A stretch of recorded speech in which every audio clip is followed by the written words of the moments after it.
마가복음. 하나님의 아들 예수 그리스도에 대한 기쁜 소식의 시작이다. 예언서에는 보라, 내가 너보다 앞서 내 사자를 보내겠다. 그가 네 앞에서 네 길을 준비할 것이다. 광야에서 어떤 사람의 외치는 소리가 들린다. 너희는 주를 위해 길을 준비하라. 그의 길을 곱게 하라 고 쓰여있다. 이 말씀대로 세례 요한이 광야에 나타나 죄를 용서받게 하려고 회개의 세례를 전파하였다. 그러자 온 유대 지방과 예루살렘 사람이 모두 나아와 죄를 고백하고 요단강에서 요한에게 세례를 받았다. 요한은 낙타 토롯을 입고 허리에 가죽띠를 띠고 메뚜기와 상구를 먹고 살았다. 그리고 그는 이렇게 외쳤다. 내 뒤에 나보다 더 능력 있는 분이 오신다. 나는 몸을 굽혀 그분의 신발끈을 풀어드릴 자격도 없다. 나는 너희에게 물로 세례를 주지만 그분은 성령으로 세례를 주실 것이다. 그 무렵 예수님이 갈릴리 나사렛에서 요단강으로 오셔서 요한에게 세례를 받으셨다. 예수님은 물에서 올라오시는 순간 하늘이 열리고 성령님이 비둘기같이 자기에게 내리시는 것을 보셨다. 그러자 하늘에서 너는 내가 사랑하고 기뻐하는 내 아들이다 라는 음성이 들려왔다. 그리고 나서 즉시 성령님은 예수님을 광야로 내보내셨다. 예수님이 거기서 40일 동안 사탄에게 시험을 받으며 들짐승과 함께 지내시자 천사들이 시중들었다. 요한이 잡힌 후 예수님은 갈릴리로 가셔서 하나님의 기쁜 소식을 전파하시며 드디어 때가 왔다. 하나님의 나라가 가까웠으니 회개하고 기쁜 소식을 믿어라 하고 말씀하셨다. 예수님은 갈릴리 바닷가를 지나가시다가 그물을 던져 고기 잡는 어부 시몬과 그의 형제 안드레를 보셨다. 예수님이 그들에게 나를 따라오너라. 내가 너희를 사람 낚는 어부가 되게 하겠다 하시자 그들은 곧 그물을 버려두고 예수님을 따랐다. 예수님은 좀 더 가시다가 세베대의 두 아들 야고보와 요한이 배에서 그물을 손질하는 것을 보시고 즉시 부르셨다. 그러자 그들은 자기들의 아버지 세베대와 일꾼들을 배에 남겨둔 채 예수님을 따라 나섰다. 그들 일행은 가버나움으로 갔다. 곧 안식일이 되어 예수님은 회당에 들어가 가르치셨다. 그의 가르침이 율법학자들과는 달리 권위가 있으므로 사람들은 놀라지 않을 수 없었다.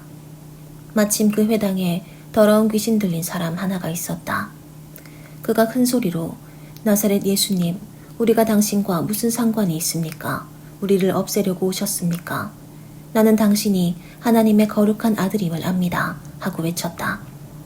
예수님이 그를 꾸짖으며 떠들지 말고 그 사람에게서 나오너라 하시자 더러운 귀신은 그 사람에게 발작을 일으켜 놓고 큰 소리를 지르며 나왔다. 이 광경을 본 사람들이 모두 놀라 이게 어떻게 된 일이냐? 정말 권위 있는 새로운 가르침이다. 더러운 귀신들도 그 명령에 복종하는군 하며 서로 이야기하였다. 그래서 곧 예수님의 소문이 갈릴리 온 지방에 널리 퍼졌다. 예수님은 회당을 떠나 야고보와 요한을 데리고 시몬과 안드레의 집으로 들어가셨다. 이때 시몬의 장모가 열병으로 누워 있었다. 사람들이 이 일을 예수님께 말씀드리자 예수님은 가셔서 그녀의 손을 잡아 일으키셨다. 그러자 즉시 열병이 떠나고 시몬의 장모는 예수님의 일행에게 시중을 들었다. 날이 저물었을 때 사람들이 병들고 귀신 들린 사람들을 모두 예수님께 데려왔다. 그리고 온 마을 사람들도 문 앞에 모여들었다. 그래서 예수님은 갖가지 병으로 고생하는 많은 사람들을 고쳐주시고 귀신들을 쫓아내셨다. 그러나 예수님은 귀신들이 자기를 잘 알기 때문에 귀신들이 말하는 것을 허락하지 않으셨다. 이른 새벽 예수님은 일어나 외딴 곳에 가서 기도하고 계셨다. 예수님을 찾아다니던 시몬과 그 일행은 예수님을 만나자 모든 사람이 주님을 찾고 있습니다 하고 말하였다. 예수님은 그들에게 가까운 이웃 마을에도 가서 전도하자. 나는 이 일을 하려고 왔다 하시고 온 갈릴리를 다니시며 회당에서 전도하고 귀신들을 쫓아내셨다. 한 문둥병자가 예수님께 와서 무릎을 꿇고 주님께서 원하시면 저를 깨끗이 고치실 수 있습니다 하였다. 예수님이 불쌍히 여겨 그에게 손을 대시며 내가 원한다. 깨끗이 나아라. 하고 말씀하시자 즉시 그의 문둥병이 나았다. 예수님은 곧 그를 보내시며 엄하게 타일렀다. 너는 아무에게도 이 일을 말하지 말고 제사장에게 가서 네 몸을 보이고 모세가 명령한 예물을 드려 네가 깨끗해진 것을 사람들에게 증거하여라. 그러나 그는 나가서 이 일을 마구 퍼뜨렸다.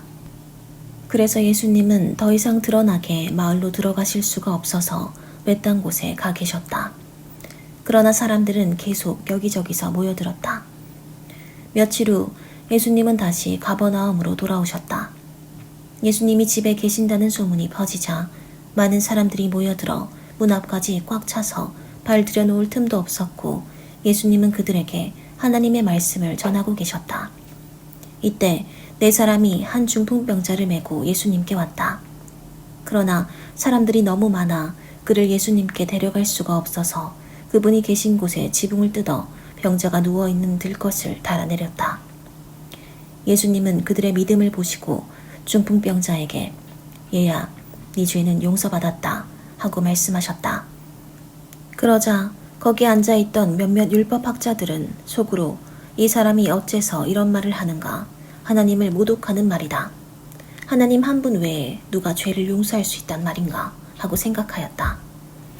예수님은 즉시 그들의 생각을 아시고 왜 그런 생각을 하느냐, 중풍병자에게 네 죄는 용서받았다 하는 말과 일어나 네 침구를 들고 걸어가라 하는 말 중에 어느 것이 더 쉽겠느냐.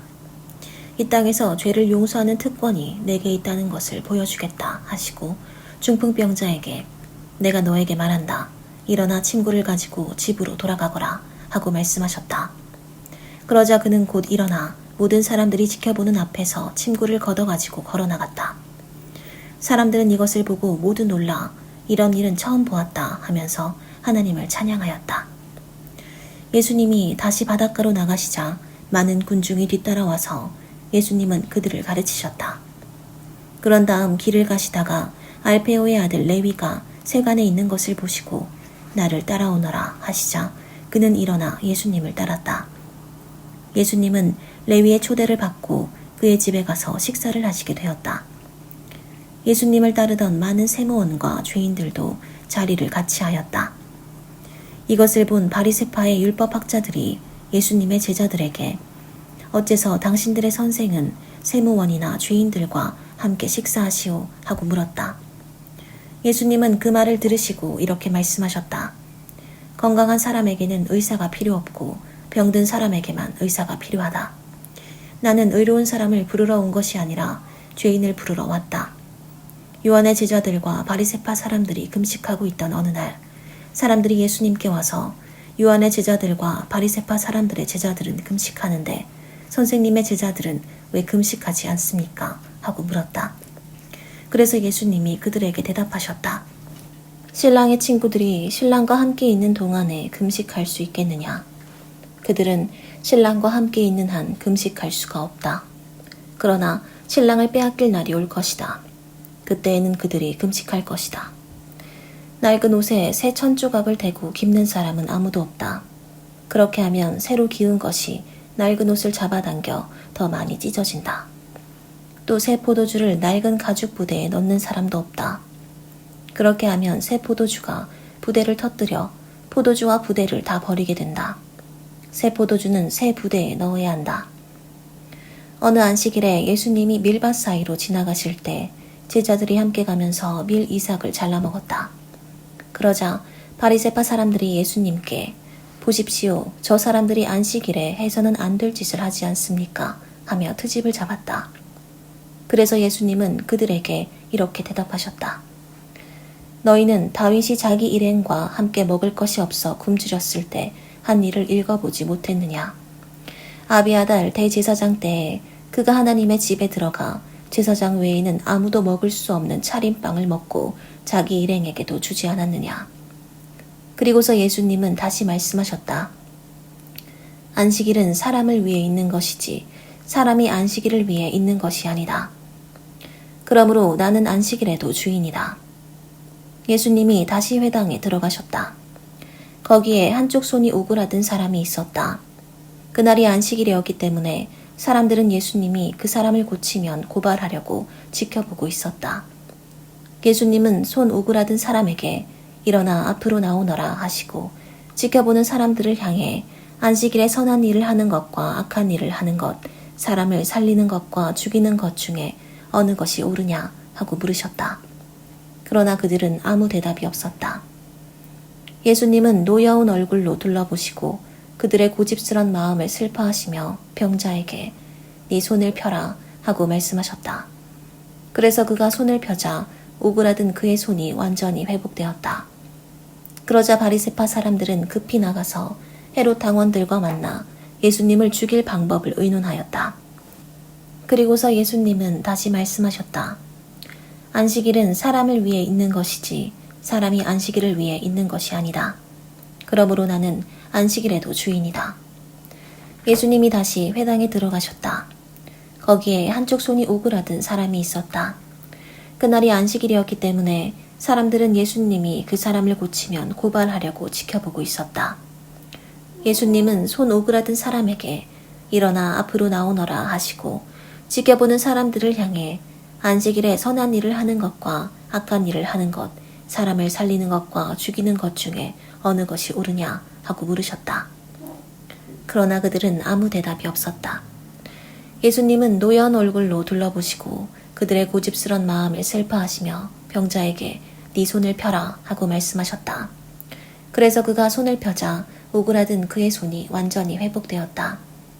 그러자 바리새파 사람들은 급히 나가서 헤롯 당원들과 만나 예수님을 죽일 방법을 의논하였다.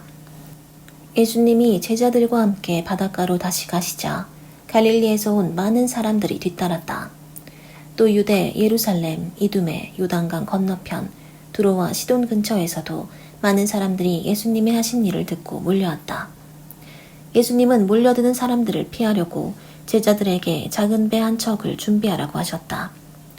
예수님이 많은 사람들을 고쳐주셨으므로 병으로 고생하는 사람들이 예수님을 만지려고 마구 밀어닥쳤다. 그리고 더러운 귀신 들린 사람들은 예수님을 보기만 하면 그분 앞에 엎드려 당신은 하나님의 아들입니다 하고 소리쳤다. 그래서 예수님은 그들에게 자기가 누구라는 것을 말하지 말라고 엄하게 경고하셨다. 예수님은 산에 올라가 자기가 원하는 사람들을 불러 모으셨다. 그들이 모두 모이자 예수님은 12제자를 따로 뽑아 자기와 함께 있게 하시고 또 내보내어 전도도 하게 하시며 귀신을 쫓아내는 권능도 주셨다.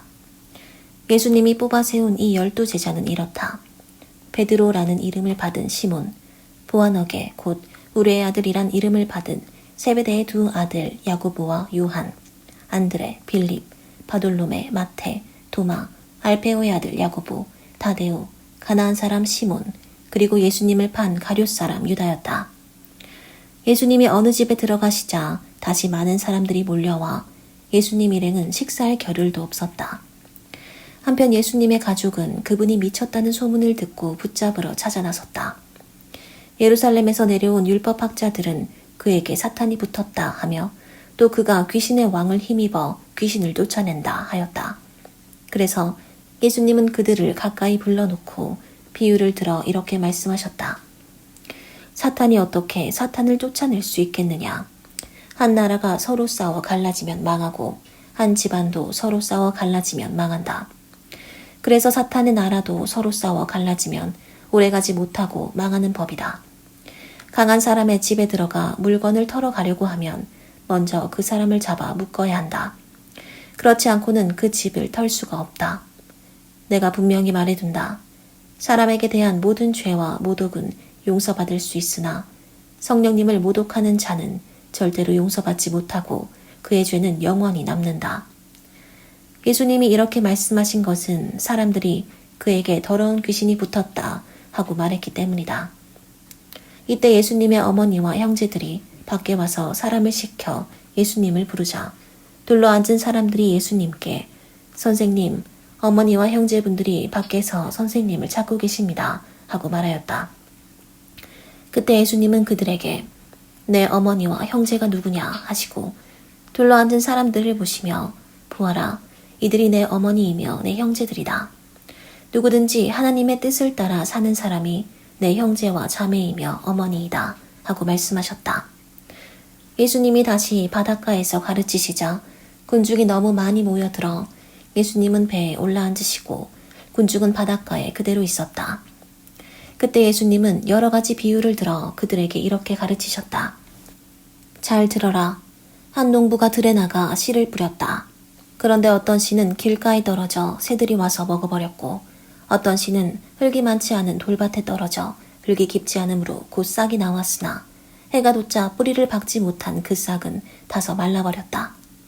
또 어떤 씨는 가시덤불에 떨어졌는데 가시나무가 자라 그 기운을 막았으므로 열매를 맺지 못하였다. 그러나 어떤 씨는 좋은 땅에 떨어져 싹이 나고 잘 자라 30배, 60배, 100배의 열매를 맺었다.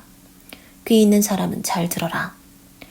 예수님이 혼자 계실 때 그분을 따르던 사람들이 12제자와 함께 와서 이 비유의 뜻을 묻자 예수님은 이렇게 대답하셨다. 너희에게는 하나님 나라의 비밀을 아는 것이 허락되었으나 다른 사람들에게는 모든 것을 비유로 말한다. 이것은 그들이 보아도 알지 못하고 들어도 깨닫지 못하게 하여 그들이 돌이켜 용서받지 못하도록 하기 위해서이다. 그리고서 예수님은 다시 말씀하셨다. 너희는 이 비유도 이해하지 못하느냐? 그래가지고서 어떻게 다른 모든 비유를 이해하겠느냐? 씨를 뿌리는 농부는 말씀을 전하는 사람이다. 어떤 사람은 길가에 떨어진 씨와 같아서 말씀을 들어도 즉시 사탄이 와서 그의 마음에 뿌려진 말씀을 빼앗아간다. 또 어떤 사람은 돌밭에 떨어진 씨와 같다. 이런 사람은 말씀을 들을 때 기뻐하며 즉시 받아들이지만 그것을 마음속 깊이 간직하지 못하고 잠시 견디다가 그 말씀 때문에 고통이나 핍박이 오면 곧 넘어지고 만다. 그리고 어떤 사람은 가시덤불 속에 떨어진 씨와 같아서 말씀은 듣지만 이 세상 걱정과 재물에 대한 유혹과 그 밖에 여러 가지 욕심들이 들어와서 말씀을 막아 열매를 맺지 못하게 한다. 그러나 어떤 사람은 좋은 땅에 뿌려진 씨와 같다. 그런 사람은 말씀을 듣고 받아들여 30배, 60배, 100배의 열매를 맺는다. 예수님은 또 이렇게 말씀하셨다. 등불을 켜서 그릇이나 침대 아래 둘 사람이 있겠느냐? 오히려 그것을 등잔대 위에 올려놓지 않겠느냐? 감추어진 것은 나타나기 마련이고 비밀은 드러나기 마련이다. 귀 있는 사람은 잘 들어라. 예수님은 다시 말씀하셨다. 너희는 내 말을 귀담아 듣고 실천하여라. 그렇게 하면 그만큼 더 많은 것을 얻게 될 것이다. 있는 사람은 더 받을 것이며 없는 사람은 있는 것마저 빼앗길 것이다. 예수님은 계속하여 말씀하셨다. 하나님의 나라는 밭에 씨를 뿌리는 농부와 같다. 하루하루 지나는 동안 농부도 모르는 사이에 뿌려진 씨는 움이 돋고 자라서 열매를 맺게 되는데 처음에는 싹이 나고 다음에는 이삭이 나와 마침내 여문 알곡이 달린다. 곡식이 다 익어 추수 때가 되면 농부는 낫으로 그것을 걷어들인다. 예수님은 다시 말씀하셨다. 하나님의 나라를 무엇에 비유하며 어떻게 설명할까? 하나님의 나라는 겨자씨 한 알과 같다. 그것이 땅에 심길 때는 씨앗 중에서 가장 작은 것이지만 심긴 후에는 모든 채소보다 더 크게 자라서 큰 가지를 늘어뜨린다. 그래서 새들이 그 그늘에 깃들이게 된다. 예수님은 이와 같은 많은 비유를 들어 그들이 알아들을 수 있는 데까지 가르치셨다. 그러나 비유가 아니고는 그들에게 말씀하지 않으셨으며 제자들에게는 모든 것을 따로 설명해 주셨다. 그날 저녁에 예수님이 제자들에게 바다 저편으로 건너가자 하고 말씀하셨다. 그래서 제자들은 군중을 남겨두고 예수님이 타신 배로 함께 떠났고 다른 배들도 따라갔다. 그런데 갑자기 큰 폭풍이 휘몰아치고 파도가 덮쳐 배가 침몰하게 되었다. 그러나 예수님은 배의 뒷부분에서 베개를 베고 주무시고 계셨다. 제자들은 예수님을 깨우며 선생님, 우리가 죽게 되었는데도 모른 척 하십니까? 하고 소리쳤다. 예수님이 일어나 바람을 꾸짖으시며 바다를 향해 잔잔하라, 고요하라 하시자 바람이 멎고 바다는 아주 잔잔해졌다. 그리고 나서 예수님은 제자들에게 왜 그렇게 무서워하느냐? 너희가 아직도 나를 믿지 못하느냐? 하고 말씀하셨다. 제자들은 몹시 두려워하며 도대체 이분이 누구시기에 바람과 바다도 복종하는가 하고 서로 수군거렸다. 예수님의 일행은 바다 건너편 거라사 지방에 이르렀다. 예수님이 배에서 내리시자 귀신 들린 사람이 무덤 사이에서 나와 예수님과 마주치게 되었다. 그는 공동묘지에서 살고 있었는데 아무도 그를 묶어둘 수가 없고 쇠사슬마저 소용이 없었다. 그는 여러 번 쇠고랑과 쇠사슬에 묶였으나 그것들을 끊고 부수어 아무도 그의 힘을 당해내지 못하였다. 그는 밤낮 공동묘지와 산속을 돌아다니며 소리 지르고 돌로 제 몸을 해치곤 하였다. 그가 멀리서 예수님을 보고 뛰어와 절하며 큰 소리로 가장 높으신 하나님의 아들 예수님, 내가 당신과 무슨 상관이 있습니까? 부탁드립니다. 제발 나를 괴롭히지 마십시오 하고 외쳤다. 이것은 예수님이 그에게 더러운 귀신아 그 사람에게서 나오너라 하고 명령하셨기 때문이었다. 예수님이 그에게 네 이름이 무엇이냐 하고 물으시자 그는 군대입니다. 우리 수가 많기 때문입니다 하고 대답하였다. 그리고 그는 자기들을 그 지방에서 쫓아내지 말아달라고 간청하였다. 마침 그곳 산기슭에 많은 돼지떼가 풀을 먹고 있었다. 귀신들은 예수님께 우리를 돼지떼에게 보내 그 속에 들어가게 해주십시오 하고 간청하였다. 예수님이 허락하시자 더러운 귀신들이 나와 돼지떼 속으로 들어갔는데 거의 2,000마리나 되는 돼지떼가 가파른 비탈로 내리달려 바다에 빠져 죽고 말았다. 돼지를 치던 자들이 도망하여 읍내와 촌에 이 일을 말하자 사람들이 일어난 일을 보려고 모여들었다. 그들은 전에 군대 귀신 들렸던 사람이 옷을 입고 맑은 정신으로 예수님 앞에 앉아 있는 것을 보고 두려워하였다.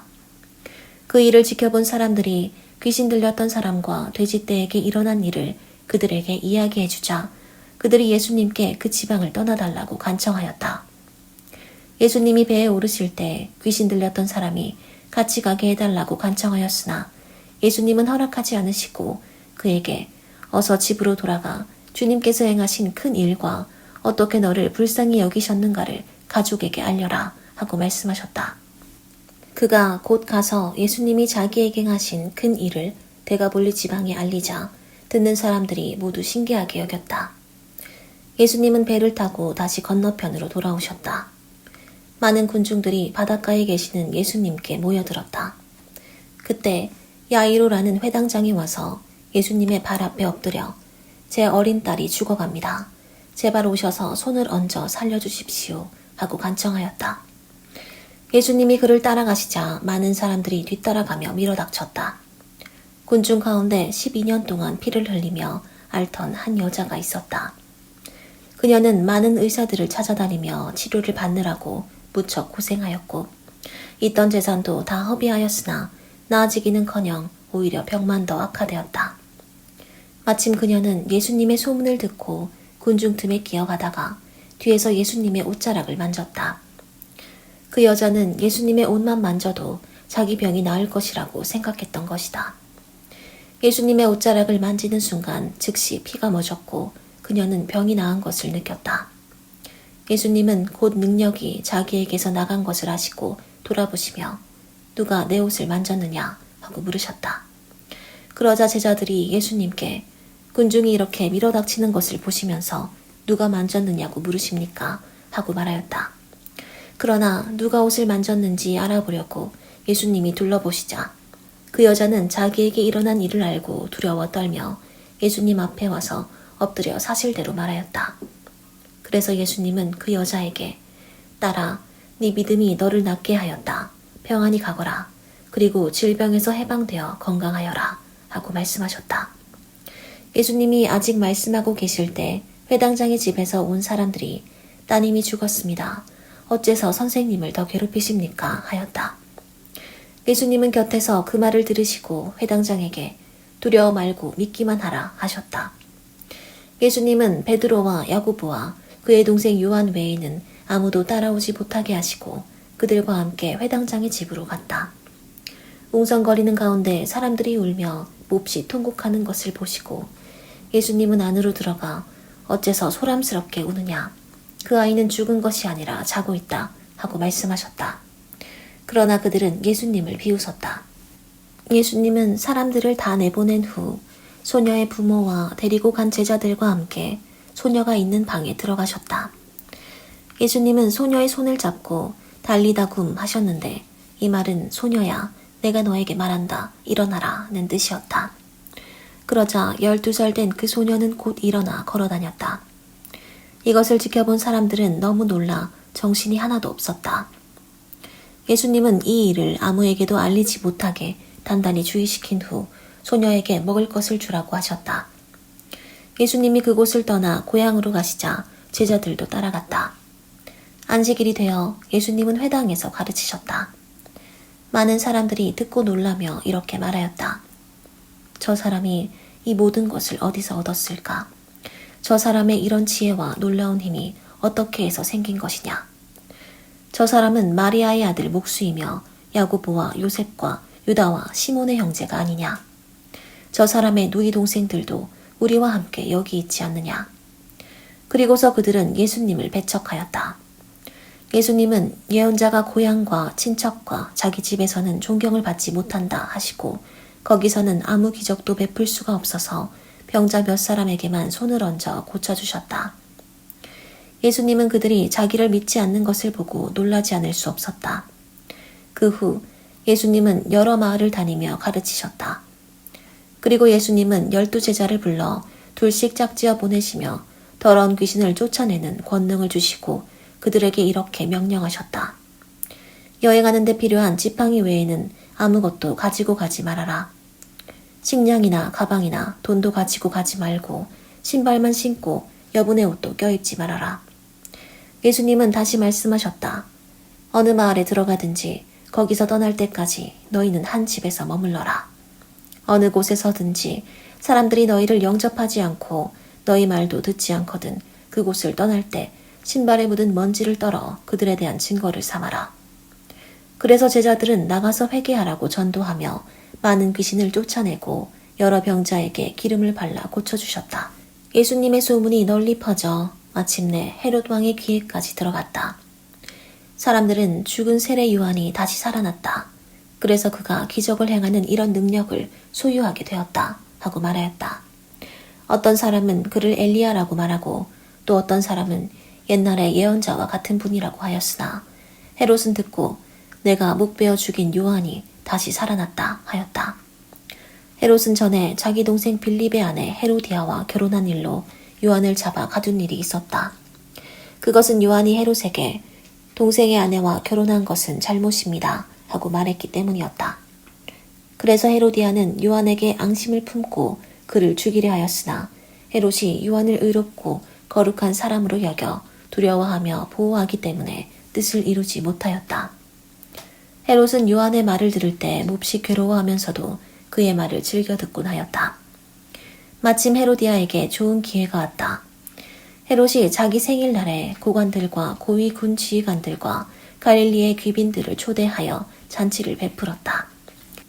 그 자리에 헤로디아의 딸이 들어와 춤을 춰서 헤롯과 참석한 손님들을 즐겁게 하자 왕은 소녀에게 네 소원이 무엇인지 말해보아라. 내 나라의 절반이라도 주겠다 하고 약속하였다. 소녀가 나가서 자기 어머니에게 무엇을 요구할까요? 하고 묻자 그녀는 세례 요한의 머리를 달라고 하여라 하고 대답하였다. 그래서 소녀는 급히 왕에게 가서 세례 요한의 머리를 쟁반에 담아 지금 곧 제게 주십시오 하였다. 왕은 몹시 괴로워하면서도 자기가 한 약속과 잔치 자리에 앉아있는 손님들 때문에 소녀의 요구를 거절하고 싶지 않았다. 왕이 즉시 사형 집행인을 보내며 요한의 목을 베어오라고 명령하자 그는 감옥에 가서 요한의 목을 베어 그 머리를 쟁반에 담아다가 소녀에게 주었으며 소녀는 그것을 자기 어머니에게 갖다 주었다. 요한의 제자들은 이 소식을 듣고 시체를 가져다가 장사하였다. 한편 사도들이 돌아와 자기들이 행하고 가르친 모든 일을 예수님께 보고하였다. 그때 예수님은 그들에게 외딴 곳으로 같이 가서 잠시 쉬도록 하자 하고 말씀하셨다. 이것은 오고 가는 사람이 너무 많아 식사할 겨를도 없었기 때문이었다. 그래서 예수님의 일행은 배를 타고 조용한 곳으로 떠났다. 그러나 그들이 떠나는 것을 본 많은 사람들이 예수님의 일행인 줄 알고 여러 마을에서 나와 육로로 달려가 그곳에 먼저 도착하였다. 예수님은 배에서 내려 많은 군중들을 보시고 목자 없는 양과 같아서 그들을 불쌍히 여겨 많은 것을 가르치셨다. 날이 저물어가자 제자들이 예수님께 와서 말하였다. 이곳은 벌판인 데다가 날도 이미 저물었습니다. 사람들을 가까운 마을로 보내 각자 음식을 사 먹게 하십시오. 너희가 저들에게 먹을 것을 주어라. 우리가 가서 200데나리온이나 들여 빵을 사다가 먹이란 말씀입니까? 너희가 가진 빵이 몇 개나 되는지 가서 알아보고 오너라. 그래서 제자들이 알아보니 빵 5개와 물고기 2마리 뿐이었다. 그때 예수님이 제자들에게 모든 사람을 떼지어 풀밭에 앉히라고 지시하자 그들은 100명씩 50명씩 모여 앉았다. 예수님은 빵 5개와 물고기 2마리를 받아들고 하늘을 우러러 감사 기도를 드리신 다음 빵을 떼어서 제자들에게 주시며 사람들 앞에 갖다 놓게 하였다. 그리고 물고기 2마리도 모든 사람들에게 나누어 주셨다. 그래서 그들은 모두 실컷 먹고 남은 빵과 물고기 조각을 12광줄이나 거뒀으며 먹은 사람은 남자만 약 5,000명이었다. 예수님은 군중들을 돌려보내시는 동안 제자들이 서둘러 배를 타고 자기보다 먼저 건너편 벳세다로 건너가게 하셨다. 군중을 다 보내신 후에 예수님은 기도하시려고 산으로 가셨다. 날은 이미 저물었고 제자들이 탄 배는 바다 한가운데 있었으며 예수님은 혼자 육지에 계셨다. 바람이 휘몰아치므로 제자들이 노를 젓느라고 애쓰는 것을 보신 예수님은 새벽 4시쯤 바다 위로 걸어서 제자들에게 오셨다가 그대로 지나가시려 하셨다. 그때 바다 위를 걸어오시는 예수님을 보고서 제자들은 유령인 줄 알고 모두 놀라 소리를 질렀다. 그래서 예수님이 즉시 그들에게 나다 무서워하지 말고 안심하여라 하시면서 그들이 탄 배에 오르시자 곧 바람이 그쳤다. 제자들은 너무 놀라 어쩔 줄 몰랐다. 이것은 그들이 빵에 대한 기적을 깨닫지 못하고 오히려 마음이 둔해졌기 때문이었다. 그들은 바다를 건너 게네사렛 땅에 이르렀다.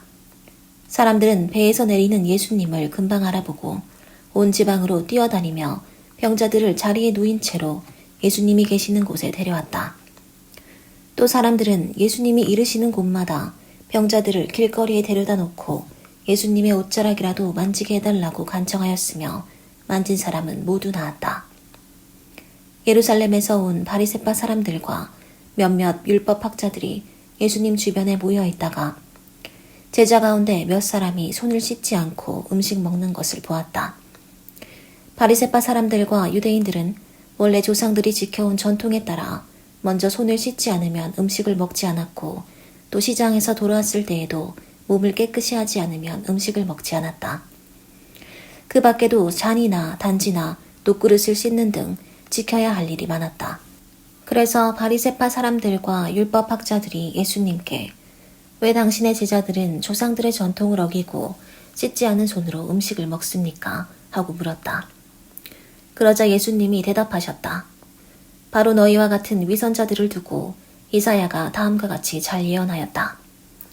이 백성이 입술로는 나를 존경하나 마음은 내게서 멀리 떠나 있다. 그들은 사람이 만든 법을 마치 내 교훈인 것처럼 가르치고 있으니 나를 헛되이 예배하고 있다.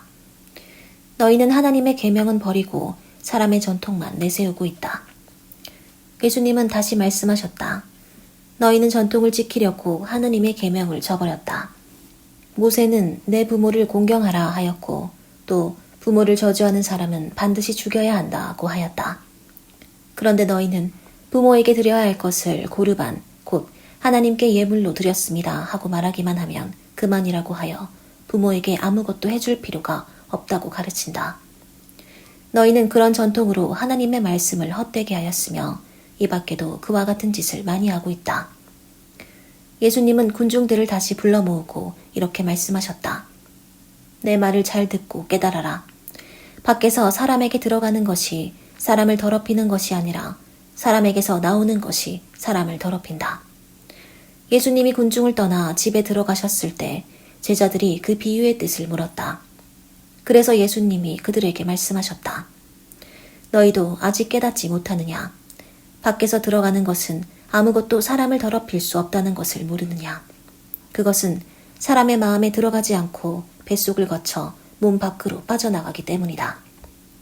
그렇게 해서 예수님은 모든 음식을 깨끗하다고 선언하셨다. 그리고서 예수님은 말씀을 계속하셨다. 사람의 마음 속에서 나오는 것이 사람을 더럽힌다. 거기서부터 악한 생각, 음란, 도둑질, 살인, 간음, 지나친 욕심, 악독, 속임수, 방탕, 시기, 중상모략, 교만, 어리석음이 나온다. 이런 것들이 다 속에서 나와 사람을 더럽힌다. 예수님은 갈릴리를 떠나 두로와 시돈 지방으로 가셨다. 그리고 어느 집에 들어가 아무도 모르게 계시를 하였으나 곧 알려지고 말았다. 더러운 귀신 들린 어린 딸을 가진 한 여자가 예수님의 소문을 듣고 즉시 와서 예수님의 발 앞에 엎드렸다. 그녀는 수로베니게 태생의 그리스 사람인데 자기 딸에게 들린 귀신을 내쫓아 달라고 예수님께 간청하였다.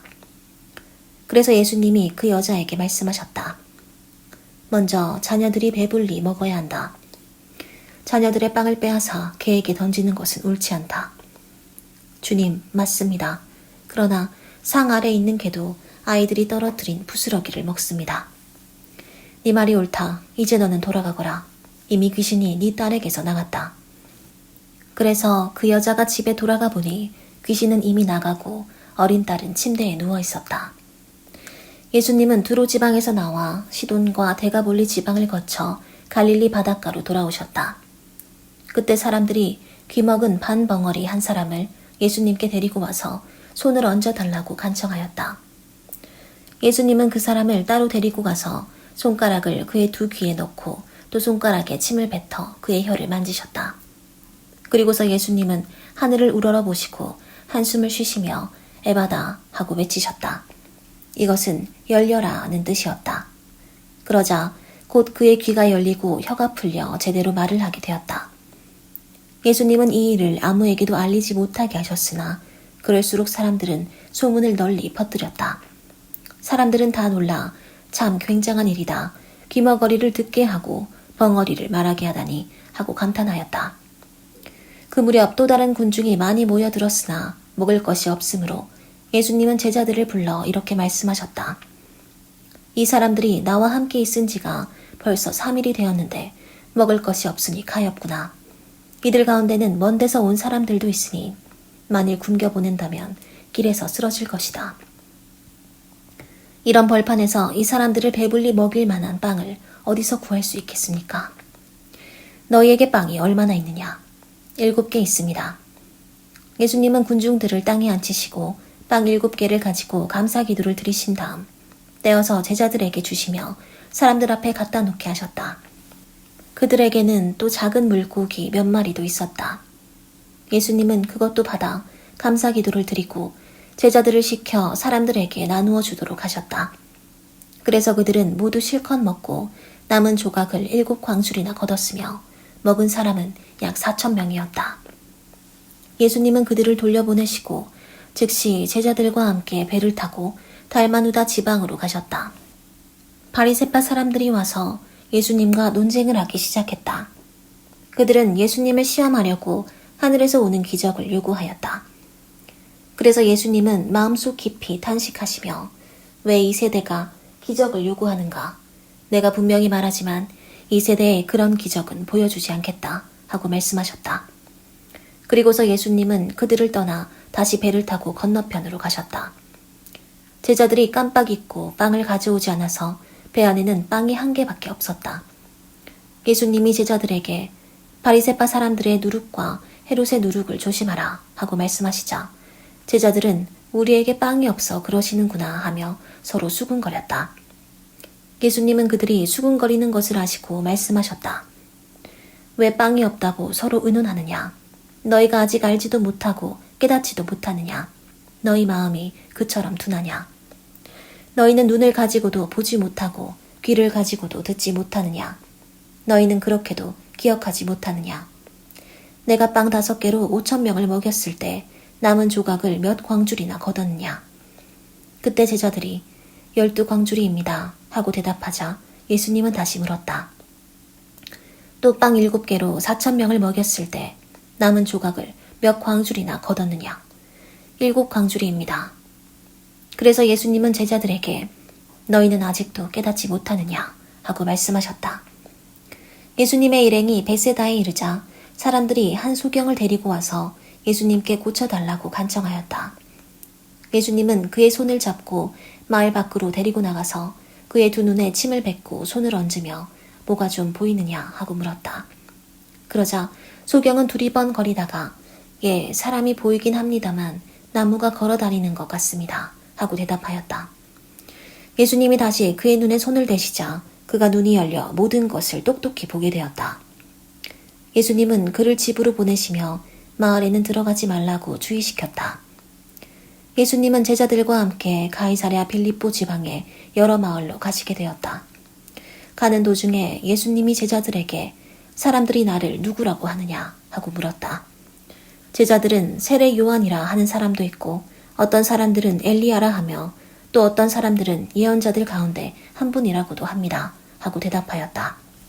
그러면 너희는 나를 누구라고 생각하느냐 하고 예수님이 다시 묻자 베드로가 주님은 그리스도이십니다 하고 대답하였다. 그때 예수님은 자기에 관한 일을 아무에게도 말하지 말라고 제자들에게 단단히 주의시켰다. 예수님은 자기가 장로들과 대제사장들과 율법학자들에게 많은 고난을 받고 죽임을 당했다가 3일 만에 다시 살아나야 할 것을 비로소 제자들에게 밝히기 시작하셨다. 예수님이 분명하게 이 말씀을 하시자 베드로가 예수님을 붙들고 그럴 수 없다고 말렸다. 그러나 예수님은 제자들을 돌아보시며 베드로에게 사탄아 썩 물러가거라. 네가 하나님의 일을 생각지 않고 사람의 일을 생각하고 있다 하고 꾸짖었다. 그리고서 예수님은 제자들과 군중들을 불러 모으시고 이렇게 말씀하셨다. 누구든지 나를 따라오려거든 자기를 버리고 제 십자가를 지고 나를 따르라. 자기 생명을 구하고자 하는 사람은 잃을 것이며 나와 복음을 위해 자기 생명을 버리는 사람은 얻을 것이다. 사람이 온 세상을 얻고도 자기 생명을 잃으면 무슨 유익이 있겠느냐? 사람이 자기 생명을 무엇과 바꿀 수 있겠느냐? 누구든지 이 음란하고 죄 많은 세대에서 나와 내 말을 부끄러워하면 나도 아버지의 영광으로 거룩한 천사들과 함께 올 때 그를 부끄러워할 것이다. 그리고서 예수님은 다시 말씀하셨다. 내가 분명히 말해둔다. 여기 서 있는 사람들 가운데 죽기 전에 하나님의 나라가 권능으로 오는 것을 볼 사람들도 있을 것이다. 엿새 후 예수님은 베드로와 야고보와 요한만을 데리고 높은 산으로 올라가셨다. 예수님은 그들이 보는 앞에서 모습이 변하여 그 옷이 세상의 어느 누구도 더 이상 희게할 수 없을 만큼 희고 광채가 났다. 그리고 거기에 엘리야와 모세가 나타나 예수님과 함께 이야기하고 있었다. 이 광경을 본 베드로가 예수님께 선생님, 우리가 여기 있는 것이 좋겠습니다. 우리가 이곳에 천막 셋을 세워 주님과 모세와 엘리야를 각각 모시겠습니다. 하고 말하였다. 사실 베드로는 무슨 말을 해야 할지 몰랐다.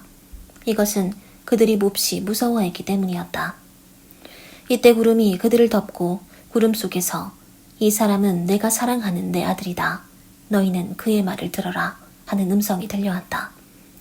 제자들이 즉시 주위를 둘러보니 예수님과 자기들 외에는 아무도 없었다.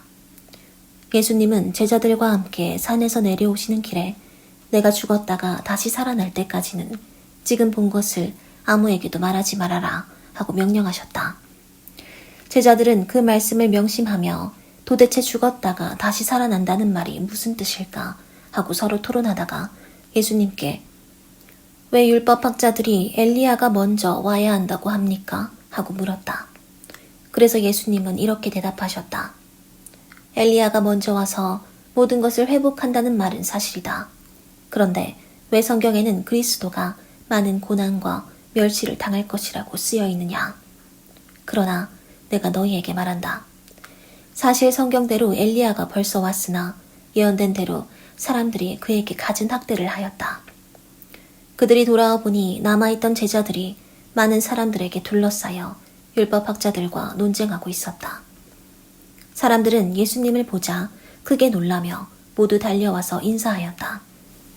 예수님이 그들에게 너희가 무슨 논쟁을 하고 있느냐 하고 묻자 군중 가운데 한 사람이 이렇게 대답하였다. 선생님, 벙어리 귀신 들린 제 아들을 데려왔습니다.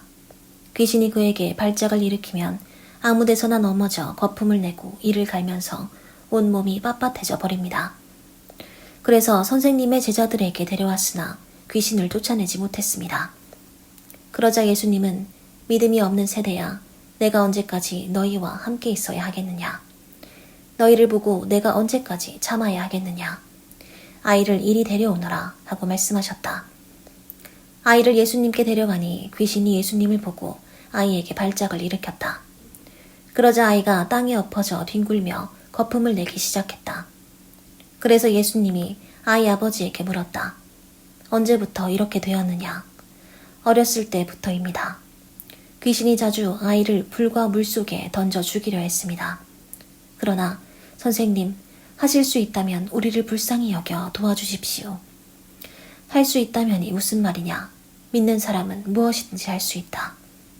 바로 그때 아이 아버지가 큰 소리로 제가 믿습니다. 믿음 없는 제가 믿음을 갖도록 도와주십시오 하였다. 예수님은 사람들이 점점 모여드는 것을 보시고 더러운 귀신에게 벙어리와 귀머거리 되게 하는 귀신아, 내가 너에게 명령한다. 그 아이에게서 나와 다시는 들어가지 말아라 하고 호통을 치셨다. 그러자 귀신이 소리 지르며 아이에게 심한 발작을 일으켜 놓고 나갔고 아이는 죽은 사람같이 되었다. 그래서 많은 사람들은 아이가 죽었다 하고 말하였다. 그러나 예수님이 아이의 손을 잡아 일으키시자 그가 벌떡 일어났다. 예수님이 집에 들어가 계실 때 제자들이 조용히 와서 왜 우리는 귀신을 쫓아낼 수 없었습니까? 하고 물었다. 그래서 예수님은 이런 귀신은 기도가 아니면 나가지 않는다 하고 대답하셨다. 예수님의 일행은 그곳을 떠나 갈릴리를 지나가게 되었다. 그런데 예수님은 이 사실을 아무에게도 알리고 싶어 하지 않으셨다. 이것은 예수님이 제자들에게 자기가 사람들의 손에 넘어가 죽임을 당하고 죽은 지 3일 만에 다시 살아날 것이라고 가르치셨기 때문이다. 그러나 제자들은 그 말씀을 깨닫기는커녕 묻기조차 두려워하였다. 그들은 가버나움에 이르렀다. 예수님이 집에 들어가셔서 제자들에게 너희가 오는 도중에 서로 논쟁한 것이 무엇이냐 하고 물었으나 그들은 누가 가장 위대하냐 하고 서로 다투었기 때문에 아무 대답도 못하였다. 예수님은 앉으신 후 12 제자를 불러놓고 누구든지 으뜸이 되고 싶은 사람은 모든 사람의 끝이 되고 모든 사람의 종이 되어야 한다 하고 말씀하셨다. 그리고서 예수님은 어린아이 하나를 데려다가 그들 가운데 세우고 그를 안으시며 제자들에게 말씀하셨다. 누구든지 내 이름으로 이런 어린아이 하나를 영접하면 곧 나를 영접하는 것이며 누구든지 나를 영접하면 나를 영접하는 것이 아니라 바로 나를 보내신 분을 영접하는 것이다. 요한이 예수님께 선생님, 우리를 따르지 않는 사람이 선생님의 이름으로 귀신을 쫓아내기에 우리가 그렇게 못하도록 했습니다. 하고 말하자 예수님은 이렇게 말씀하셨다. 막지 말아라. 내 이름으로 기적을 행하는 사람이 곧바로 나를 욕하지는 않을 것이다. 우리를 반대하지 않는 사람은 우리를 위하는 사람이다. 내가 분명히 말하지만 누구든지 너희를 그리스도에게 속한 사람으로 알고 물 한 그릇이라도 주는 사람은 반드시 상을 받을 것이다. 또 누구든지 나를 믿는 이런 어린아이 하나를 죄짓게 하는 사람은 차라리 목에 큰 맷돌짝을 달아 바다에 빠져 죽는 것이 더 낫다. 네 손이 너를 죄짓게 하거든 잘라버려라. 두 손을 가지고 지옥에 꺼지지 않는 불에 들어가는 것보다는 불구자로 영원한 생명을 누리는 곳에 들어가는 것이 더 낫다. 네 발이 너를 죄짓게 하거든 잘라버려라. 두 발을 가지고 지옥에 들어가는 것보다는 절뚝발이로 영원한 생명을 누리는 하늘나라에 들어가는 것이 더 낫다. 네 눈이 너를 죄짓게 하거든 빼어버려라. 두 눈을 가지고 지옥에 들어가는 것보다는 외눈으로 하나님의 나라에 들어가는 것이 더 낫다. 지옥에는 구더기도 죽지 않고 불도 꺼지지 않는다. 재물이 소금으로 정결하게 되듯이 모든 사람은 불로 정결하게 되어야 한다. 소금은 좋은 것이지만 만일 소금이 그 맛을 잃으면 어떻게 다시 짜게 할 수 있겠느냐. 너희는 소금의 우정을 가지고 서로 화목하게 지내라. 예수님이 그곳을 떠나 유대 지방으로 가서 요단강을 건너가자 많은 사람들이 다시 모여들었다. 그래서 예수님은 전과 같이 그들을 가르치셨다. 이때 몇몇 바리새파 사람들이 와서 예수님을 시험하려고 물었다. 남편이 아내를 버려도 좋습니까? 모세는 뭐라고 말했느냐? 이혼 증서를 써주기만 하면 아내를 버려도 좋다고 했습니다. 그래서 예수님이 그들에게 이렇게 말씀하셨다. 너희가 고집이 세고 악하기 때문에 모세가 그런 법을 정한 것이다. 하나님께서는 창조하실 때부터 사람을 남자와 여자로 만드셨다. 그래서 사람이 자기 부모를 떠나 두 사람이 한 몸이 되게 하셨으니 이제는 둘이 아니라 한 몸이다. 그러므로 하나님께서 짝지어 주신 것을 사람이 갈라놓아서는 안 된다. 집에 들어가서 제자들이 이 말씀에 대하여 다시 묻자 예수님은 이렇게 말씀하셨다. 누구든지 자기 아내와 이혼하고 다른 여자와 결혼하는 것은 본처에게 간음죄를 짓는 것이며 또 아내가 자기 남편과 이혼하고 다른 남자와 결혼하는 것도 간음죄를 짓는 것이다. 그때 사람들이 손을 얹어 축복해달라고 어린아이들을 예수님께 데려왔으나 제자들이 그 사람들을 꾸짖었다. 그러자 예수님은 이것을 보고 분개하시며 그들에게 이렇게 말씀하셨다. 어린아이들이 나에게 오는 것을 막지 말아라. 하나님의 나라는 이런 어린아이와 같은 사람들의 것이다. 내가 분명히 말해둔다. 누구든지 하나님의 나라를 어린아이와 같이 받아들이지 않는 사람은 그 나라에 절대로 들어가지 못할 것이다. 그리고서 예수님은 어린아이들을 안고 머리 위에 손을 얹어 축복해 주셨다. 예수님이 길을 가시는데 한 사람이 달려와서 무릎을 꿇고 선한 선생님, 제가 무엇을 해야 영원한 생명을 얻겠습니까? 하고 물었다. 그래서 예수님이 그에게 대답하셨다. 왜 나를 선하다고 하느냐? 선한 분은 하나님 한 분뿐이시다. 너는 살인하지 말아라, 간음하지 말아라, 도둑질하지 말아라, 거짓 증언하지 말아라, 남을 속여 빼앗지 말아라, 네 부모를 공경하라 고 한 계명들을 알고 있겠지. 그러자 그는 선생님, 저는 이 모든 것을 어려서부터 다 지켜왔습니다 하였다. 그때 예수님이 사랑하는 마음으로 그를 바라보시며 말씀하셨다. 너에게 한 가지 부족한 것이 있다. 가서 네 재산을 다 팔아 가난한 사람들에게 나눠주어라. 그러면 네가 하늘에서 보물을 얻을 것이다. 그리고 와서 나를 따르라. 그러나 그는 재산이 많음으로 이 말씀을 듣고 근심하며 가버렸다. 예수님은 제자들을 둘러보시며 재산이 많은 사람은 하나님의 나라에 들어가기가 정말 어렵다 하고 말씀하셨다. 제자들이 이 말씀을 듣고 놀라자 예수님은 다시 말씀하셨다. 얘들아, 하나님의 나라에 들어가기는 정말 어렵다. 부자가 하나님의 나라에 들어가는 것보다 낙타가 바늘귀로 통과하는 것이 더 쉽다. 그러자 제자들은 더욱 놀라며 그렇다면 누가 구원받을 수 있겠는가 하고 서로 수군거렸다. 예수님은 제자들을 보시며 사람의 힘으로는 할 수 없지만 하나님께서는 다 하실 수 있다 하고 말씀하셨다. 그때 베드로가 예수님께 우리는 모든 것을 버리고 주님을 따랐습니다 하자 예수님은 이렇게 말씀하셨다. 내가 분명히 말한다. 나와 복음을 위해 집이나 형제나 자매나 부모나 자녀나 논밭을 버린 사람은 이 세상에서 그 모든 것을 100배나 받고 아울러 핍박도 받을 것이며 오는 세상에서는 영원한 생명을 얻을 것이다. 그러나 현재 앞선 사람이 뒤떨어지고 지금 뒤떨어졌다가도 앞서게 될 사람이 많을 것이다. 예수님의 일행이 예루살렘으로 올라오는 길에 예수님이 앞장서서 가시자 제자들이 놀라고 뒤따라가는 사람들도 두려워하였다. 예수님은 다시 12 제자를 가까이 불러 자기가 앞으로 당할 일을 이렇게 일러주셨다. 지금 우리는 예루살렘으로 올라가고 있다. 거기서 나는 대제사장들과 율법학자들의 손에 넘어갈 것이다. 그들은 나에게 사형 선고를 내린 다음 나를 이방인들에게 넘겨줄 것이며 이방인들은 나를 조롱하고 침뱉고 채찍질하고 죽일 것이다. 그러나 나는 3일 만에 다시 살아날 것이다. 그때 세베대의 두 아들 야고보와 요한이 예수님께 와서 부탁하였다. 선생님, 저희들의 소원을 좀 들어주십시오. 너희가 원하는 것이 무엇이냐?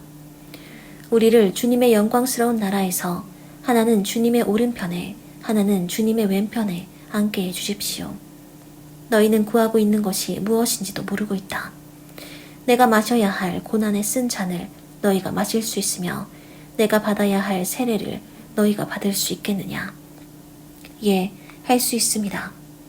너희는 정말 내가 마시는 잔을 마시고 내가 받는 세례를 받을 것이다. 그러나 내 오른편과 왼편에 앉는 것은 내가 정하는 것이 아니라 미리 정해진 사람들의 것이다.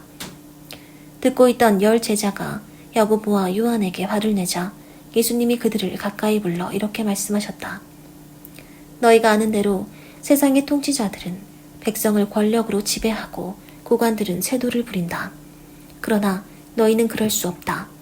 너희 중에 누구든지 크게 되고 싶은 사람은 남을 섬기는 사람이 되어야 하고 으뜸이 되고 싶은 사람은 모든 사람의 종이 되어야 한다.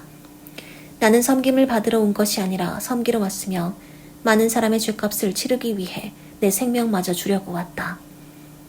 예수님의 일행이 여리고에 들렀다가 군중들과 함께 그곳을 나갈 때였다. 디메오의 아들인 소경 거지 바디메오가 길가에 앉았다가 나사렛 예수님이 지나가신다는 말을 듣고 다윗의 후손 예수님, 저를 불쌍히 여겨주십시오 하고 외쳤다. 많은 사람들이 그를 꾸짖으며 조용히 하라고 했으나 그는 더욱 큰 소리로 다윗의 후손이시여 저를 불쌍히 여겨주십시오 하고 외쳤다. 예수님이 걸음을 멈추시고 그를 불러오너라 하고 말씀하시자 사람들이 소경에게 잘됐다 일어나라 예수님이 너를 부르신다 하였다. 그러자 소경이 겉옷을 벗어 던지고 벌떡 일어나 예수님께 나아왔다. 예수님이 그에게 원하는 것이 무엇이냐 하고 물으시자 선생님 눈을 뜨게 해주십시오 하고 소경이 대답하였다. 그래서 예수님이 가거라 네 믿음이 너를 낫게 하였다 하고 말씀하시자 그가 곧 눈을 뜨고 예수님을 따라갔다. 그들이 예루살렘에 가까운 감람산 기슭 벳바게와 베다니에 이르렀을 때 예수님은 2 제자를 보내며 이렇게 말씀하셨다. 너희는 맞은편 마을로 들어가거라. 거기에 가면 아무도 타본 적이 없는 나귀 새끼 1마리가 매어 있을 것이다. 그것을 풀어서 끌고 오너라. 누가 너희에게 왜 그러느냐고 묻거든 주님이 쓰신다고 하여라. 그러면 곧 보내줄 것이다. 그래서 그들이 가서 문 밖 길거리에 나귀 새끼가 매어 있는 것을 보고 풀자 거기 섰던 사람들이 무슨 일이오? 왜 나귀를 푸시오? 하고 물었다. 제자들이 예수님께서 일러주신 대로 대답하자 그들이 허락하였다. 제자들은 나귀 새끼를 예수님께 끌고 와서 자기들의 겉옷을 그 위에 걸쳐두었다. 예수님이 나귀에 올라타시자 많은 사람들이 겉옷을 벗어 길에 펴기도 하고 들에서 푸른 나뭇가지를 꺾어다 길에 깔기도 하였다. 그리고 예수님을 앞뒤로 에워싸고 가는 군중들은 호산나 주의 이름으로 오시는 분에게 찬양을 앞으로 올 우리 조상 다윗의 나라여 가장 높은 곳에서 호산나 하고 환호성을 올렸다. 그 길로 예루살렘에 도착하신 예수님은 성전에 들어가 모든 것을 둘러보시고 이미 날이 저물었으므로 12 제자와 함께 베다니로 나가셨다. 이튿날 그들이 베다니를 떠날 때 예수님은 시장하셨다. 약간 떨어진 곳에 마침 잎이 무성한 무화과 나무 한 그루가 있는 것을 보시고 예수님은 혹시 열매가 있는지 보려고 가셨으나 아직 무화과 철이 아니어서 잎사귀 뿐이었다. 그래서 예수님은 그 나무를 향해 사람이 너에게서 다시는 열매를 따먹지 못할 것이다 하고 말씀하셨다. 그리고 제자들도 예수님이 그렇게 말씀하시는 소리를 들었다. 예루살렘에 이르시자 예수님은 성전에 들어가 거기서 매매하는 사람들을 다 쫓아내시고 돈 바꿔주는 사람들의 상과 비둘기 파는 사람들의 의자를 둘러엎으셨다. 그리고 예수님은 아무도 물건을 가지고 성전 안으로 지나다니지 못하게 하시고 그들에게 내 성전은 모든 민족에 기도하는 집이다 라고 성경에 쓰여 있는데 너희는 이 집을 강도의 소굴로 만들었다 하고 말씀하셨다. 대제사장들과 율법학자들은 이 말을 듣고 예수님을 죽일 방법을 의논하였다. 이것은 모든 사람들이 예수님의 가르치심에 놀람으로 그들이 예수님을 두려워했기 때문이었다. 날이 저물자 예수님의 일행은 다시 성 밖으로 나갔다. 다음날 아침 그들은 길을 가다가 예수님이 저주한 무화과 나무가 뿌리째 마른 것을 보았다. 이때 베드로가 예수님의 말씀이 생각나서 선생님, 저것 좀 보십시오. 어제 저주하신 무화과 나무가 말라버렸습니다. 하자 예수님이 제자들에게 이렇게 말씀하셨다. 하나님을 믿어라. 내가 분명히 말하지만 누구든지 이 산을 향해 땅에서 들려 바다에 빠져라 하며 마음속으로 의심하지 않고 자기가 말하는 것이 반드시 이루어질 것이라고 믿으면 그대로 될 것이다. 그러므로 내가 너희에게 말한다. 너희가 기도하고 구하는 것은 무엇이든지 받은 줄로 믿어라. 그러면 그대로 될 것이다. 너희가 서서 기도할 때 어떤 사람과 서로 마음 상한 일이 있거든 용서해 주어라.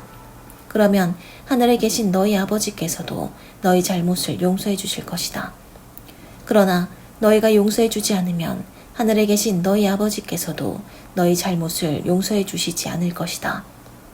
그들은 다시 예루살렘에 들어갔다.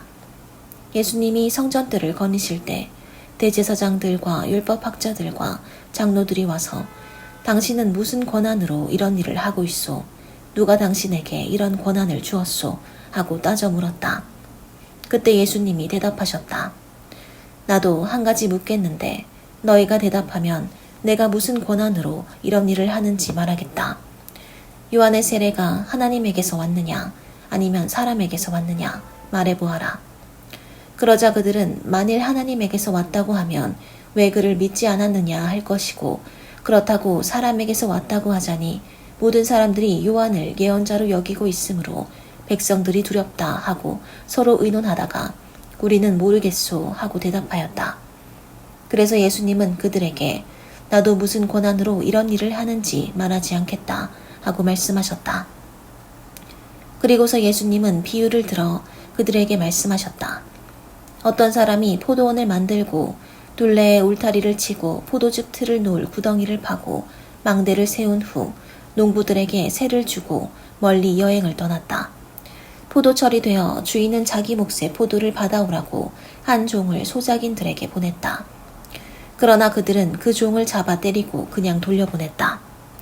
주인은 다시 다른 종을 보냈으나 소작인들은 그의 머리를 때려 상처를 입히고 갖은 모욕을 하였다. 주인이 또 다른 종을 보냈으나 그들은 그 종을 죽여버렸다. 주인이 더 많은 종들을 보냈지만 소작인들은 그들을 때리고 더러는 죽이기까지 하였다. 주인에게는 이제 보낼 사람이 하나밖에 없었는데 그는 바로 자기가 사랑하는 아들이었다. 마지막으로 주인은 자기 아들을 보내며 그들이 내 아들은 존경하겠지 하였으나 소작인들이 이 사람은 상속자이다. 자, 죽여버리자. 그러면 그의 유산이 우리 것이 될 것이다. 하고 서로 말하며 그를 잡아 죽인 다음 포도원 밖에 내어버렸다. 그러니 포도원 주인이 어떻게 하겠느냐. 그가 돌아와 소작인들을 죽이고 포도원을 다른 사람에게 맡기지 않겠느냐.